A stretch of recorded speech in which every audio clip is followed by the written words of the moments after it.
Tiga kosong balan tak anggap sugih kendel Bondowani. Hutaning pawangkas ana ing Kasul Tenggak Bintara. Ning wani kok cempalani yen kowe ora gelem sowan ana ing Demak Bintara sak wadra balamu bakal tak tupes tapes tanpa tilas. Panjenengan beteng ingkang bersedia.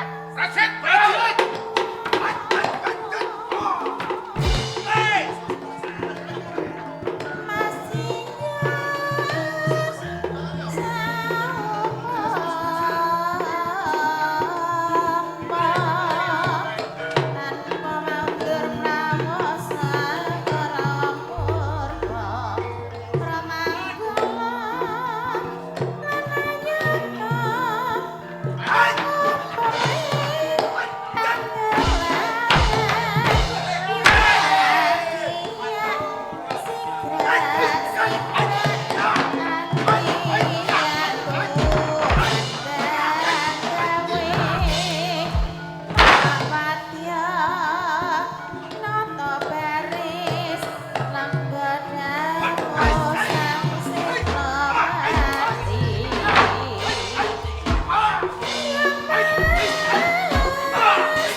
Sumbarmu kaya ngono kae.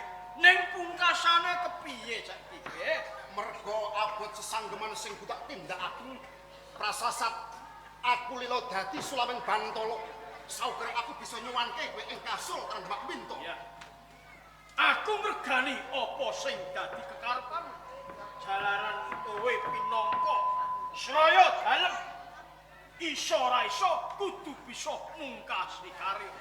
Nanging saiki wis kepikir. Aku sing duweni rasa pangeman kelawan kowe. Robosmi. Yo. Saiki kowe tak jak nyambet gawe bebarengan. Kowe saiki dadi kawula ana ing Kabupaten Penarokan. Kowe ngombyongi marang lekasku ngrubuhke Kasultanan Demak Bintara. Tunggul Wulung. Ya. Piye? Aja tok anggap yen to Probosemi perangane satriya nang edan bondo donya. Ya. Tinimbang aku nglabuhi lawan kowe. Kowe becik aku. Ayo. Ayo.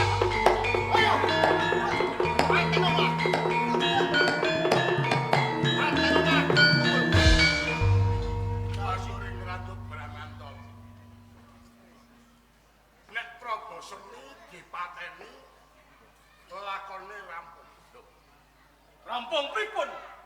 Prabu Semi niku mungsuh munggah wong ing penarokan. Nek Prabu Semi kula pejahi kegiatan ing Demak niku sangsaya kurang. Liurak panganggepe sampeyan. Prabu Semi niki Caraka. Duta pamungkas. Duta iki wong diutus. Ora ngerti dodok seneng teko. Ning dekne nampa kewajiban diperintah. Caraka niku ora kena ditakoni. Nek sampean kepengin ngurangi kekuatan ning Demak, Prabu Semi dikom. Lho, Kom pripun to? dihukum. Dihukum dilebokke pakunjaran. Kurang kekuatan. Nek Prabu Semi dipateni sampean luput. Mungkin tatanan negara. Gede utusan. Tau pamake tatah tanpa tutuk nganggo pethek ora jumangka. Leboke panjenengan jalan kemawon. Lebok Ora, tunggu dulu. Sulke tunggu dulu.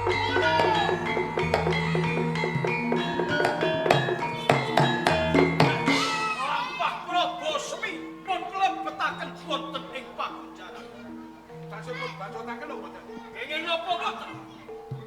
Pak upamake wong nyabrang kali tengah-tengah bacut kebus mundur ugi kebus nanging caranipun kados Wenten cara. caranipun Sultan Trenggono dadi sultan iki tasih warni.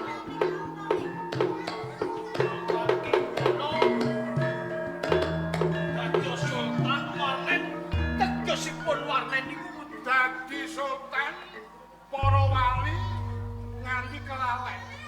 Mergo tundan turunan paten pinaten ing antara sedulur. Dados mboten gatekke masalah Partisara. Srekakenyan Partisara diasta randane Pati Unus. randanipun Pati Unus Ingkang mapan wonten ing Jepara. Kejapun ditolak. kula colongi lho Dialang-alangi meneh. Dialang-alangi meneh. Prabu Semi dipateni dialang-alangi. dengan ikutian sepuh menapa ingkang dados pangandika panjenengan kula turuti ajeng kula nyolong lawan randane Pati Unus panjenengan pamu jane sing jenengan karepe Ampun kula kasolak barang kang molok disusu malak enggalmu. critane pun cek Ampun kesusu, mundak keleru. Adane wong kesusu iki keleru.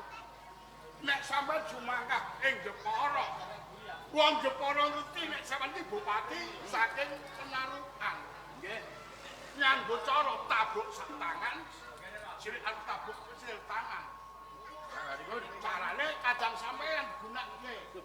sampean kemalah lucu kula kok gumujeng Joko Warono nika wonten unen-unen bocah sing durung ilang pupuk rempuyangipun lho kok supados nyolong randani Pati Unus si Nanjung Ayu niku boten saged Ora beda penyanyi dados murid kula.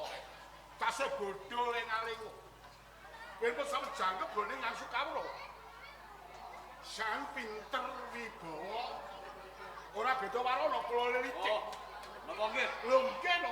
nggih Nek kemapan sampean kasatria gampang konangan.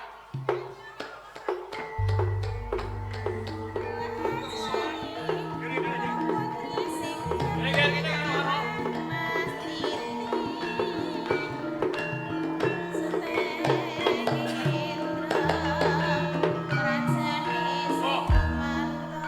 Niki sing ngikuke perkara niki rak panjenengan. Kula borongaken panjenengan mawon. Pitakone Bapa Wangsulana Kanjeng Suci ning ati. Nek patine pakmu dikene nawon ki rasane atimu piye? Mas Segul, kula kepengin malesake sosro Cocok. Patine bapakmu ora kencing manis. Ora darah tinggi, ora stroke, ning patine pakmu dipateni wong Demak. yang Demak. Lajeng Kowe kudu nyuwun lekase kakangmu. Kakangmu kepen ngumul diri Demak. Kanggo kamu kene wong Brawetan. Ning kali srana kowe kudu nolong putri Semenanjung. nuwun sewu. Kula menika jejering satriya. Panjenengan mulang reh dhateng kula menika supados dados tiyang sae. Jiwa satriya dikatonake ningit menapa. Kula kedah dusta semenanjung. Kula depi kanthi jiwa. Nyolong iku elek. Nyolong iku elek. Ning delok arepe nyolong niku. Pados sekali. Perang niku gunakake dana cara lan kawe. Apa sing gunakake sing bisa kasembadan. Ning sadurunge nyolong putri semenanjung ing Jepara. Kamila bedagung.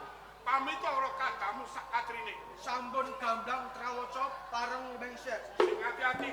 Pangos nyuwun tambeng pangestu. Kono sing setitir lan mati kados. Tadi gondol dari operasi satu. Apa nderekaken? Balik.